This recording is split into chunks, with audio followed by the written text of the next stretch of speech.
Hi பிள்ளைங்களா, வணக்கம். உங்கள் சத்தியம்மா. வெத்தலை தீபத்தை பற்றி தான் இன்றைக்கி பார்க்க போகிறோம். சரிங்களா? 5 வெத்தலை எடுத்துக்கோங்க. 5 வெத்தலை கழுவிட்டு கோம்பை கிள்ளிடுங்க. இது மூதேவி, அதனால் கோம்பை கிள்ளிட்டு காம்பு அந்த பக்கம் வர மாதிரி வச்சுருங்க. ஃபஸ்ட்டு தட்டுக்கு மஞ்சள் வச்சுருங்க. மஞ்சள் வச்சு குங்குமம் வச்சுருங்க. குங்குமம் வச்சுட்டு 5 வெத்தலையை அழகாக ஜோடிச்சிருங்க. ஜோடிச்சுட்டு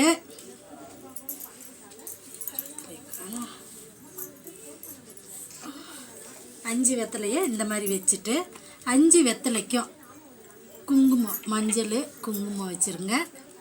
குங்குமம் வச்சுட்டு இது மாதிரி வச்சுட்டு பௌர்ணமி செவ்வாய்க்கிழமையில் பண்ணுறது ரொம்ப நல்லது. செவ்வாய்க்கிழமை வாரம் பண்ணலாம். வெத்தலை தீபம் ஏற்றுறது ரொம்ப ரொம்ப சிறப்பு. விளக்கு எடுத்துக்கோங்க. விளக்குக்கு மஞ்சள் பூசிடுங்க. இப்படி மஞ்சள் பூசி அதுக்கு என்ன பண்ணுறீங்கன்னா 5 இடத்துல பொட்டு வைங்க.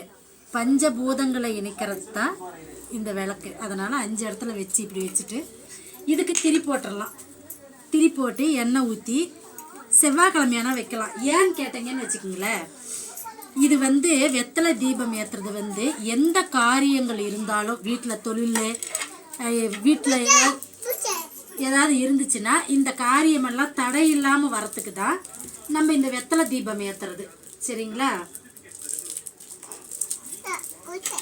இந்த வெத்தலை இப்படி இது மாதிரி ஜோடிச்சு இந்த மாதிரி அழகாக செவ்வாய்க்கிழமை ஏற்றுனீங்கன்னா எந்த காரியங்கள் இருந்தாலும் தடை இல்லாமல் நடக்கும். ஓம் சரவண பவ அப்படின்னு சொல்லி இந்த வெத்தலை தீபம் வாரம் ஏற்றலாம். ஓம் சக்தி அங்காள சக்தி, நல்லதை மட்டும் நினைப்போம், நல்லதே நடக்கும்.